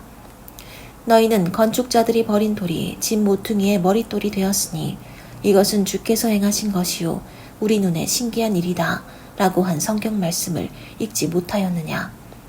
대제사장들과 율법학자들과 장로들은 이 비유가 자기들을 가리켜 한 말인 줄 알고 예수님을 잡으려고 했으나 군중들이 두려워 예수님을 잡지 못하고 그냥 가버렸다. 그들은 어떻게 해서든지 구실을 붙여 예수님을 잡으려고 바리새파 사람들과 헤롯 당원 중 몇 사람을 예수님께 보내 물어보게 하였다. 선생님, 우리가 알기에 선생님은 진실하셔서 사람의 겉모양을 보지 않으시고 진리대로 하나님의 교훈을 가르치시기 때문에 누구에게도 거리낌이 없으십니다. 그런데 로마 황제에게 세금을 바치는 것이 옳습니까? 옳지 않습니까? 우리가 바쳐야 합니까? 바치지 말아야 합니까? 그러나 예수님은 그들의 위선을 아시고 왜 나를 시험하느냐? 데나리온 하나를 가져와 내게 보여라 하고 말씀하셨다. 그들이 그것을 가져오자 예수님은 이 조상과 글이 누구의 것이냐 하고 물으셨다. 그들이 황제의 것입니다 하고 대답하자 예수님이 황제의 것은 황제에게 하나님의 것은 하나님께 바쳐라 하고 말씀하셨다. 그래서 그들은 예수님의 말씀을 듣고 말문이 막혀버렸다. 부활이 없다고 주장하는 사두개파 사람들이 예수님께 와서 물었다. 선생님, 모세의 법에는 형이 자식 없이 아내를 두고 죽으면 동생이 형수와 결혼하여 형의 대를 이어야 한다고 했습니다. 어느 곳에 7형제가 있었는데 맞이 결혼해 살다가 자식 없이 죽었습니다. 그리고 둘째가 형수와 살다가 자식 없이 죽고 셋째도 그랬으며 7이 모두 그렇게 자식 없이 죽고 맨 나중에 그 여자도 죽었습니다. 이렇게 7형제가 모두 한 여자와 살았으니 부활 때 그 여자는 누구의 아내가 되겠습니까? 그래서 예수님은 그들에게 이렇게 대답하셨다. 너희가 성경과 하나님의 능력을 모르기 때문에 잘못 생각하고 있는 것이 아니냐. 사람이 죽었다가 다시 살아날 때는 장가도 시집도 안 가며 하늘의 천사들과 같이 된다. 너희는 죽은 사람들의 부활에 대하여 모세의 떨기나무 기사에서 하나님이 모세에게 나는 아브라함의 하나님, 이삭의 하나님, 야곱의 하나님이다 라고 하신 말씀을 읽어보지 못했느냐. 하나님은 죽은 사람들의 하나님이 아니라 살아있는 사람들의 하나님이시다. 너희는 크게 잘못 생각하고 있다. 곁에서 듣고 있던 한 율법학자가 예수님이 대답을 잘 하시는 것을 보고 모든 계명 중에 제일 중요한 것이 어느 계명입니까? 하고 물었다. 그러자 예수님은 이렇게 대답하셨다. 가장 중요한 계명은 이것이다. 이스라엘 사람들아 들어라. 우리 주 하나님은 단 한 분밖에 없는 주이시다. 너는 마음을 다하고 정성을 다하고 뜻을 다하고 힘을 다하여 주 너의 하나님을 사랑하라. 그리고 둘째로 중요한 것은 내 이웃을 내 몸과 같이 사랑하라는 계명이다. 이 두 계명보다 더 큰 계명은 없다. 그러자 그 율법학자는 선생님 옳습니다. 하나님은 한 분이시며 그 외에 다른 신은 없다는 말씀이 맞습니다. 그리고 마음을 다하고 뜻을 다하고 힘을 다하여 하나님을 사랑하는 것과 이웃을 자기 몸과 같이 사랑하는 것이 짐승을 불에 태워 바치는 모든 제물과 그 밖의 여러 제물보다 낫습니다. 하고 대답하였다. 예수님은 그가 지혜롭게 대답하는 것을 보시고 너에게는 하나님의 나라가 멀지 않다 하고 말씀하셨다. 그 후부터는 감히 예수님께 묻는 사람이 없었다. 예수님은 성전에서 가르치실 때 이렇게 말씀하셨다. 왜 율법학자들이 그리스도를 다윗의 후손이라고 하느냐? 다윗이 성령님의 감동을 받아 하나님이 나의 주님에게 말씀하셨다. 내가 네 원수들을 네 발 앞에 굴복시킬 때까지 너는 내 오른편에 앉아 있거라 하였다.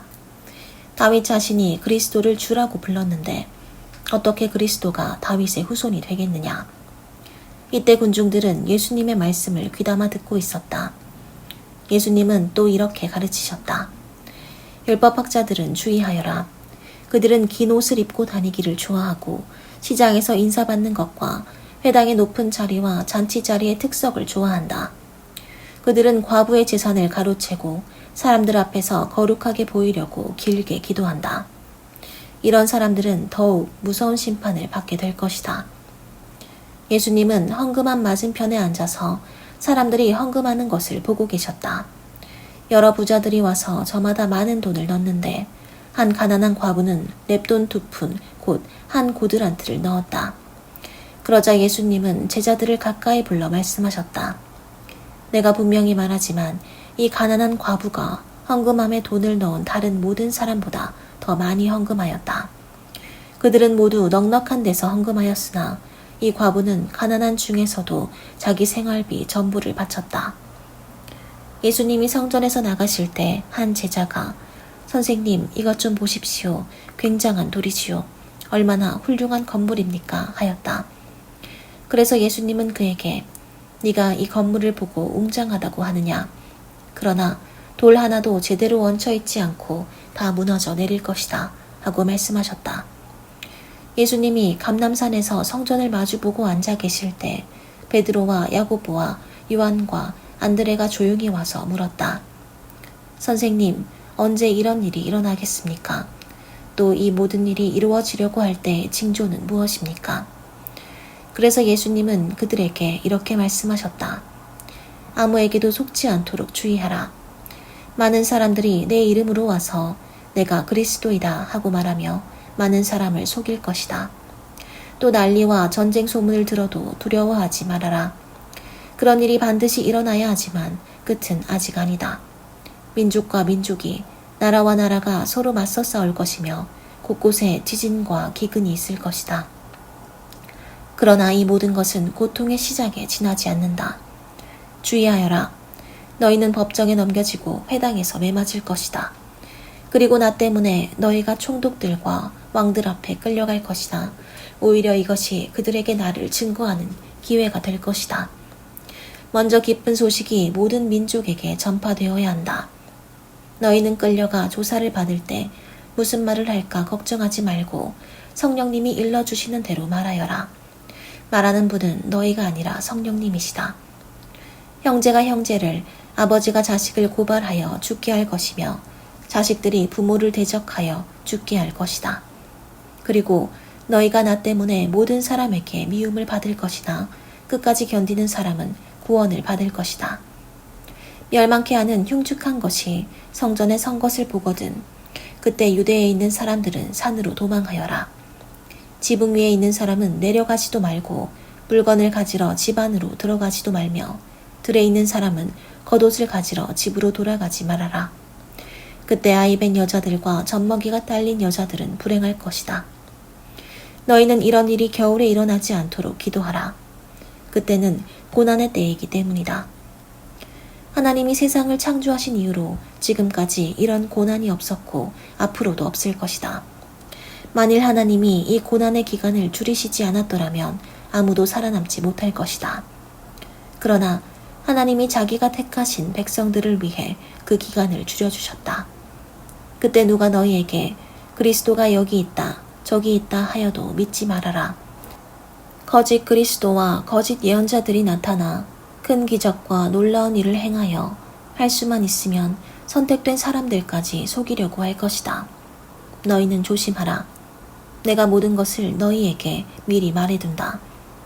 그 고난의 기간이 지나면 해가 어두워지고 달이 빛을 내지 않을 것이며 별들이 떨어지고 천체가 뒤흔들릴 것이다. 그때 사람들은 내가 구름을 타고 큰 능력과 영광으로 오는 것을 볼 것이다. 그리고 내가 천사들을 보내 땅 끝에서 하늘 끝까지 사방에서 선택된 내 백성들을 모을 것이다. 무화과 나무의 비유를 배워라. 가지가 연해지고 잎이 돋으면 여름이 가까운 줄 알지 않느냐. 이와 같이 너희도 이런 일들이 일어나는 것을 보거든 내가 문 밖에 가까이 온 줄 알아라. 내가 분명히 말해둔다. 이 세대가 지나가기 전에 이 모든 일이 반드시 일어날 것이다. 하늘과 땅은 없어질지라도 내 말은 결코 없어지지 않을 것이다. 그러나 내가 오는 그 날과 시간은 아무도 모른다. 하늘의 천사들과 아들도 모르고 오직 아버지만 하신다. 정신 차리고 깨어 있어라. 그때가 언제인지 너희는 모른다. 그것은 마치 어떤 사람이 여행을 떠나면서 종들에게 각각 일을 맡기고 문지기에게 잘 지키라고 명령하는 것과 같다. 그러므로 언제나 정신 차리고 있어라. 집주인이 돌아올 시간이 저녁일지 밤중일지 닭 올 때일지 새벽일지 어떻게 알겠느냐. 그가 갑자기 와서 너희가 자는 것을 보지 않게 하라. 내가 너희에게만 아니라 모든 사람에게 말한다. 깨어 있어라. 이틀이 지나면 유월절과 누룩 넣지 않은 빵을 먹는 명절이었다. 대제사장들과 율법학자들이 예수님을 교묘하게 잡아 죽일 방법을 의논하다가 군중들이 난동을 일으킬지도 모르니 명절에는 하지 말자 하였다. 예수님이 베다니에 있는 문둥병자 시몬의 집에서 식사하실 때였다. 한 여자가 아주 값진 나아드 향유 한 병을 가지고 와서 깨뜨려 예수님의 머리에 부었다. 그러나 그 자리에 있던 몇 사람이 분개하여 무엇 때문에 향유를 낭비하시오. 이 향유를 팔면 300데나리온도 더 받을 텐데 이것을 팔아 가난한 사람들에게 줄 수도 있지 않았소 하며 그 여자를 호되게 꾸짖었다. 그러자 예수님은 이렇게 말씀하셨다. 내버려 두어라. 왜 그 여자를 괴롭히느냐. 그녀는 나에게 좋은 일을 하였다. 가난한 사람들은 항상 너희와 함께 있으니 마음만 있으면 너희가 언제든지 도울 수 있다. 그러나 나는 너희와 항상 함께 있는 것이 아니다. 이 여자는 내 몸에 향유를 부어 내 장례를 미리 준비했으니 자기가 할 수 있는 일을 다 한 것이다. 내가 분명히 말해둔다. 세상 어디든지 복음이 전파되는 곳에는 이 여자가 한 일도 알려져서 사람들의 기억에 남을 것이다. 그때 12제자 중에 하나인 가룟 유다가 대제사장들에게 가서 예수를 팔겠다고 제안하자 그들은 듣고 기뻐하며 돈을 주기로 약속하였다. 그때부터 유다는 예수님을 넘겨줄 기회를 찾기 시작하였다. 누룩 넣지 않은 빵을 먹는 명절인 무교절의 첫날은 유월절 양을 잡는 날이었다. 그날 제자들이 예수님께 주님이 잡수실 유월절 음식을 어디다 마련할까요? 하고 물었다. 그래서 예수님은 두 제자를 보내며 이렇게 말씀하셨다. 너희가 성 안에 들어가면 물통을 가지고 가는 사람을 만날 것이다. 그를 따라가거라. 그리고 그가 들어가는 집주인에게 우리 선생님이 제자들과 함께 유월절 음식을 먹을 방을 알아보라고 하셨습니다. 하여라. 그러면 잘 준비된 2층 넓은 방으로 안내할 것이다. 거기서 준비하도록 하여라. 제자들이 성 안에 들어가 보니 예수님이 말씀하신 그대로였다. 그래서 그들은 거기서 유월절 음식을 준비하였다. 날이 저물자 예수님은 12제자와 함께 그 집으로 가서 음식을 잡수시며 내가 분명히 말하지만 너희 중 하나가 나를 팔 것이다. 그 사람은 지금 나와 함께 먹고 있다 하고 말씀하셨다. 제자들이 슬퍼하며 저마다 예수님께 저는 아니지요 하고 묻자 예수님이 이렇게 말씀하셨다. 12 중에 하나 곧 나와 함께 그릇에 손을 넣는 자가 바로 그 사람이다. 나는 성경에 기록된 대로 죽지만 나를 파는 사람에게는 불행이 닥칠 것이다. 그 사람은 차라리 나지 않더라면 좋았을 것이다. 그들이 먹을 때 예수님은 빵을 들어 감사 기도를 드리고 떼어서 제자들에게 주시며 자 받아라 이것은 내 몸이다 하고 말씀하셨다. 또 잔을 들어 감사 기도를 드리신 후 제자들에게 주시자 모두 그 잔을 돌려가며 마셨다. 그리고 예수님은 이렇게 말씀하셨다.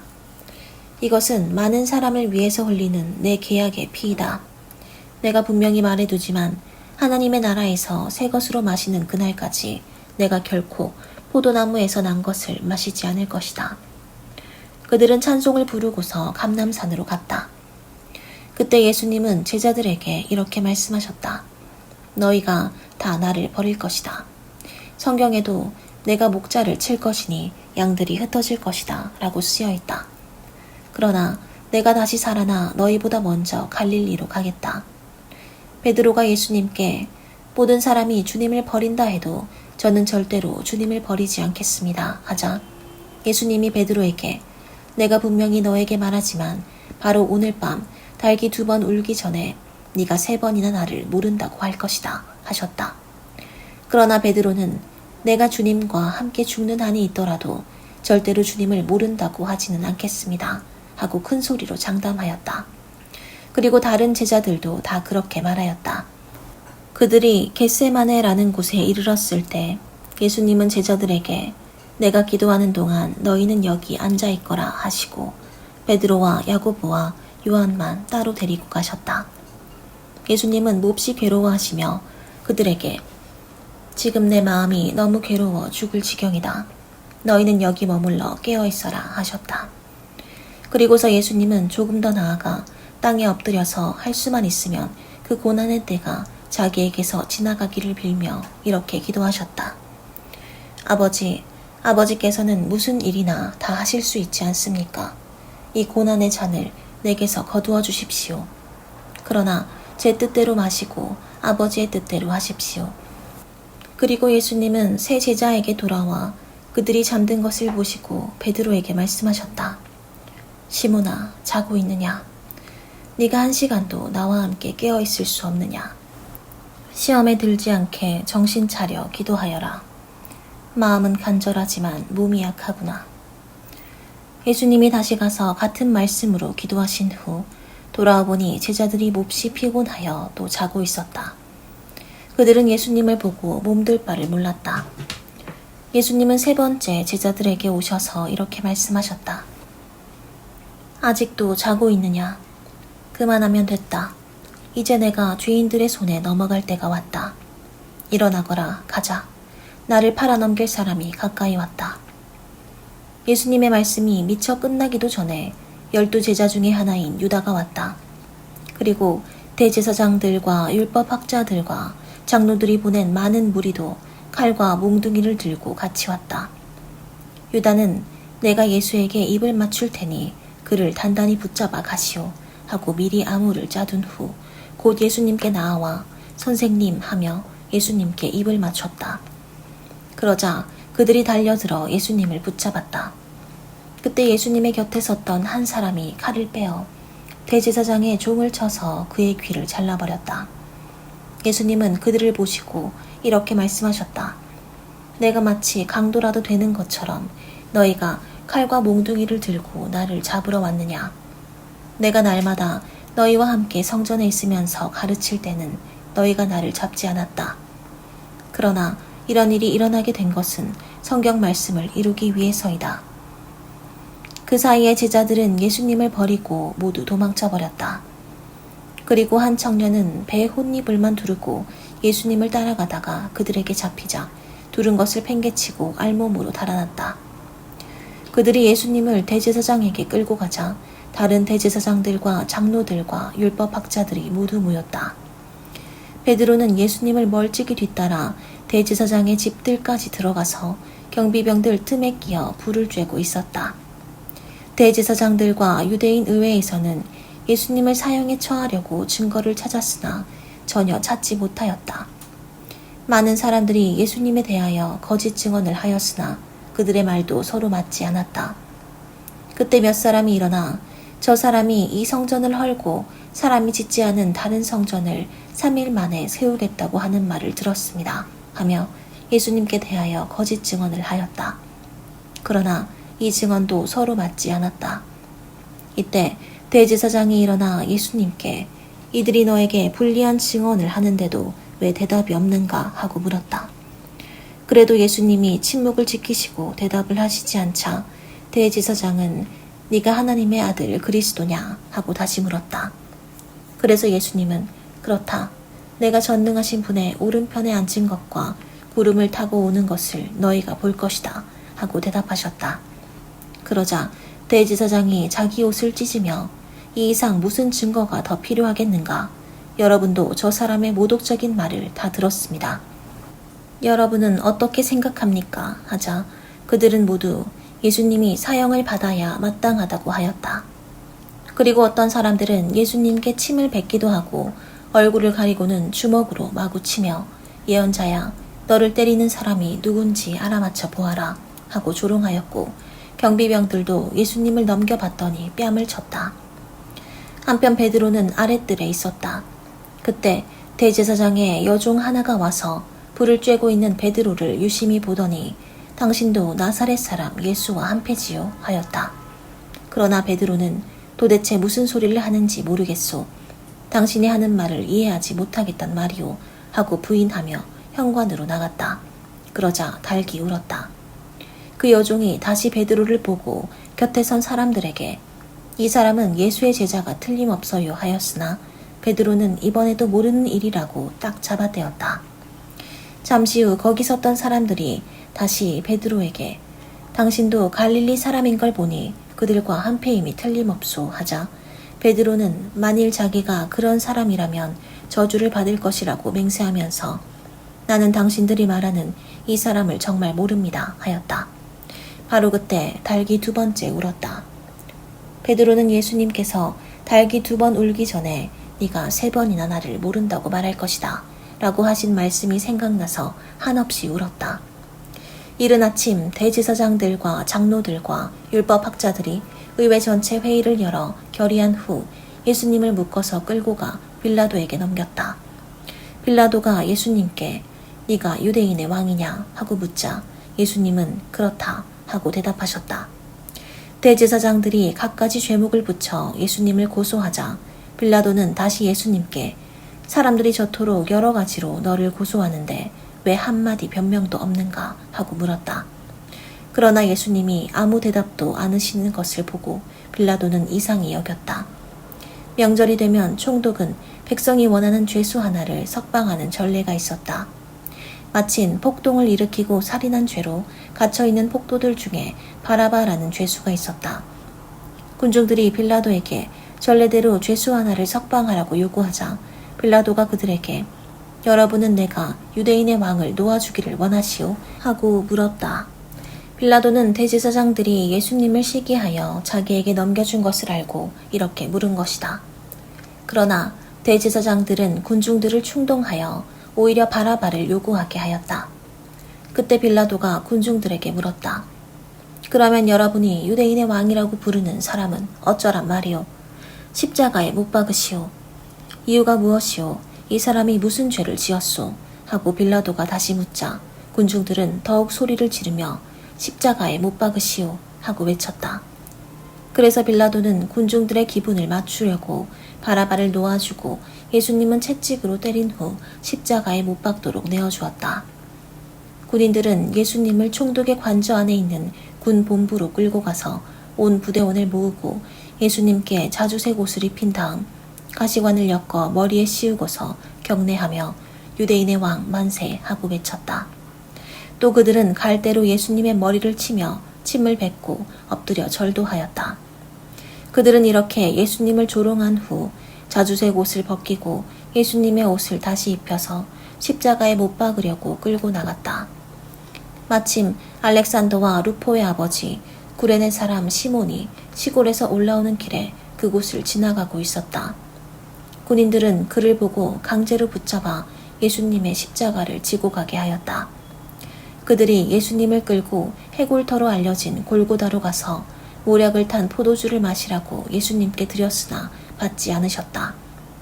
그들은 예수님을 십자가에 못 박고 나서 제비를 뽑아 그분의 옷을 나눠 가졌다. 예수님이 십자가에 못 박히신 때는 오전 9시경이었다. 예수님의 죄명이 적힌 죄패에는 유대인의 왕이라고 쓰여 있었다. 그들은 또 예수님과 함께 두 강도도 십자가에 못 박았는데 하나는 예수님의 오른편에 하나는 왼편에 매달았다. 지나가던 사람들도 머리를 흔들며 야 성전을 헐고 3일 만에 짓겠다는 자야 네 자신이나 구원하고 십자가에서 내려오너라 하고 조롱하였다. 대제사장들과 율법학자들도 그와 같이 예수님을 조롱하며 남은 구원하면서 자기는 구원하지 못하는군. 이봐 이스라엘의 왕 그리스도야 당장 십자가에서 내려와 보아라. 그러면 우리도 믿겠다 하였고 함께 못 박힌 강도들까지도 예수님을 욕하였다. 낮 12시가 되자 온 땅에 어둠이 뒤덮이더니 무려 3시간 동안 계속되었다. 오후 3시에 예수님은 엘로이 엘로이 라마 사박다니 하고 크게 외치셨다. 이 말씀은 나의 하나님 왜 나를 버리셨습니까? 라는 뜻이었다. 곁에 서 있던 사람 중에 어떤 이들은 이 말을 듣고 저것 봐 엘리야를 부르잖아 하고 말하였다. 그때 한 사람이 달려가 해면을 신 포도주에 적셔 갈대에 꿰어다가 예수님의 입에 대며 엘리야가 와서 내려주나 보자 하였다. 예수님이 큰 소리를 지르시고 숨을 거두시자 성전 휘장이 위에서 아래까지 둘로 찢어졌다. 그러자 지켜섰던 장교는 예수님이 이렇게 숨을 거두시는 것을 보고 이 사람은 정말 하나님의 아들이었구나 하였다. 그리고 여자들도 멀리서 바라보고 있었다. 그들 가운데는 막달라 마리아, 작은 야고보와 요셉의 어머니 마리아, 그리고 살로메가 있었다. 그들은 예수님이 갈릴리에 계실 때 따라다니며 섬기던 여자들이었다. 그 밖에도 예수님을 따라 예루살렘에 함께 올라온 여자들도 많이 있었다. 그날은 안식일 전날, 곧 안식일을 준비하는 금요일이었다. 그래서 날이 저물자 아리마대 사람 요셉은 용감하게 빌라도를 찾아가서 예수님의 시체를 요구하였다.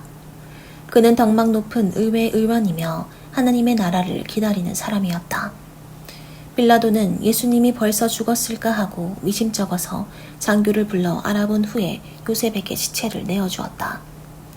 요셉은 예수님의 시체를 내린 후 준비한 고운 모시천으로 싸서 바위를 쪼아내어 만든 무덤에 넣고 큰 돌을 굴려 입구를 막았다. 이때 막달라 마리아와 요셉의 어머니 마리아는 예수님의 시체를 넣어둔 곳을 지켜보고 있었다.